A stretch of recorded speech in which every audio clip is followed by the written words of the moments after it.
Hey Toku Faithful, well, in case you've been under a rock for the past few weeks, you've probably heard of a little movie hitting theaters nationwide.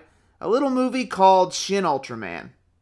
Shin Ultraman is written by the notorious Hideaki Anno and directed by Shinji Higuchi, the same duo that brought us Shin Godzilla. I'll be honest, I had no idea how this would go, or that it would get a worldwide release. I expected maybe a few limited releases in the big cities, but all over the country? Didn't see that coming. This was a pleasant surprise. Not to mention the fact that it got a dub for the US release. I couldn't decide which one to see, so I decided to see both last week. Shin Ultraman is about a team of specialists called the S-Class Species Suppression Protocol, or SSSP. They're brought in to deal with unidentified life forms that attack Japan, i.e. giant monsters. During an attack, a member of the group, Shinji Kaminaga, risks his life to save a young boy lost in the woods. Not long after that, a mysterious silver giant shows up to deal with the attacking monster. This mystery hero is dubbed Ultraman, and it's up to the SSSP to decide who or what he is, and if he can be trusted. Going into this movie, I was hoping it wouldn't be a straight-laced update of the classic show, and thankfully it wasn't. There were plenty of clever in-jokes and callbacks that were interwoven into the story and not just, hey, remember this? There's even a classic fake-out to open the movie. If you saw it in theaters, you know what I'm talking about. They even threw in nods to Ultra Q, the show that started the whole Ultraman franchise. The new SSSP, I kinda had mixed feelings about. I obviously didn't expect them to put on mustard yellow suits and shoot laser guns at the giant monsters. In this iteration, they're more akin to Men in Black. Instead of laser guns and fighter jets, this team takes a more scientific and indirect approach to these monsters. They leave the fighting to the Japan Self-Defense Force. A great deal like what you'd see in a Godzilla movie. Only 2 or 3 team members really stuck out to me, and the rest were kind of forgettable. I also like how they made a joke about how kaiju only attack Japan. That was a nice touch. Now let's talk about the real star of the movie, Ultraman. They did a good job of updating him for modern times, and even found a way to incorporate his color timer into his design in a way I never would have thought of. It is there, but this time it's not a giant gem on his chest that we've come to expect from all past Ultramen. His human counterpart, Kaminaga, is more of a strong silent type loner as opposed to the happy-go-lucky people person Hayata was in the original series. That's not to say he's a bad character, but his interactions at first can make him seem like a jerk. And his later bond with Ultraman proves that there's more to him than we see. The new beta capsule looks a lot like a neuralizer, going back to that Men in Black thing. I can't be the only one who thought of that when I first saw it. It does look so cool that I had to buy it. The female lead, Hiroko Asami, steals the show. She's the newest member of the SSSP and she becomes Kaminaga's partner. They play off each other extremely well. While he is calm and collected, she's loud, opinionated, and eccentric. She's definitely the comedy relief this movie needed. As for the monster battles, they were good for the most part. One thing I did notice is that Ultraman seemed a little too invincible in some scenes. Most of the time he was just tanking blasts from monsters left and right, kinda like Superman walking through a hail of gunfire. That's a minor nitpick, but the fights at times seemed a little one-sided.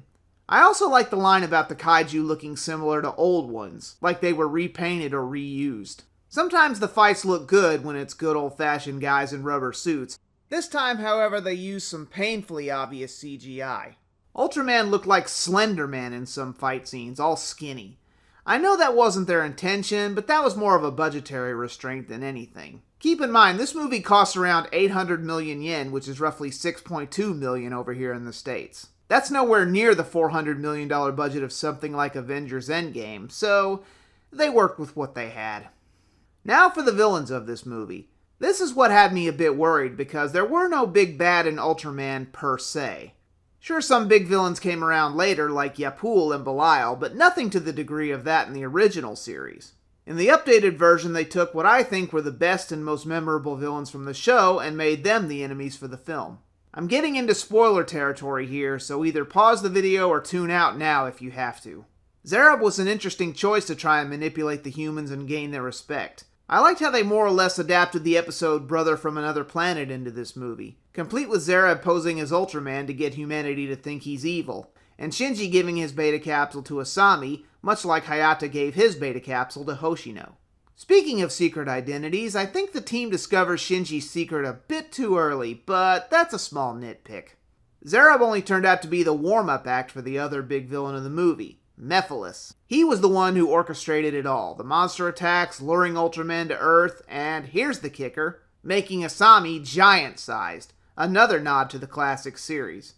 Mephiles was the puppet master, and you love to hate him. They did the impossible here and made Mephiles even more devious and manipulative than his 60s counterpart. You'd think he would be the big bad in the movie, but surprise, there's another twist. A Gold Ultraman. The mystery Gold Ultraman turns out to be none other than Zophi, Ultraman Superior from the Planet of Light. It's interesting that they turned it into the Planet of Light and not the Land of Light. Since Ultraman injected himself into the affairs of humanity and bonded with one, he broke the laws of the Planet of Light. Zophi tells him that the humans must now be eliminated. How? With none other than Zeton! And here's the real twist. This time Zeton isn't a giant monster. This time he's more like a transformer. When I saw it changing in space, it reminded me a lot of the ship from Spaceballs. Megamaid. That made me laugh. Let's just say the way he deals with Zeton in the ending was just about perfect. It really wrapped up everything in a nice little bow. All in all, Shin Ultraman is a solid retelling of the classic series. It stands on its own 2 feet without having to info dump too much history for non-fans. It was terrific and a great way to cap off 55 years of Ultraman. Hideaki Anno, who wrote this movie, grew up watching Ultraman, which had a profound impact on his work. Much like Shin Godzilla, he and director Shinji Higuchi pull off a fresh update on an old favorite. After watching this, I'm even more excited to see how Shin Kamen Rider comes out. Fingers crossed we get that one in the theaters over here too. The English dub of Shin Ultraman was pretty good too, and I'm kind of sad the audience for the sub was much larger for the one for the dub. At least in my theater it was. Either way, if you missed it in theaters, be sure to check it out the moment it hits Blu-ray or streaming. Hopefully both. While I was writing this, I saw that Shin Ultraman cracked the number 5 spot in the US last Wednesday, and the number 6 spot on Thursday. Way to go, Ultra fans. Well, thanks for watching my review. Be sure to like, subscribe, comment, you know the drill. And stay tuned for Ultra 7, which I'm still working on. And I'll see you in the Land of Light.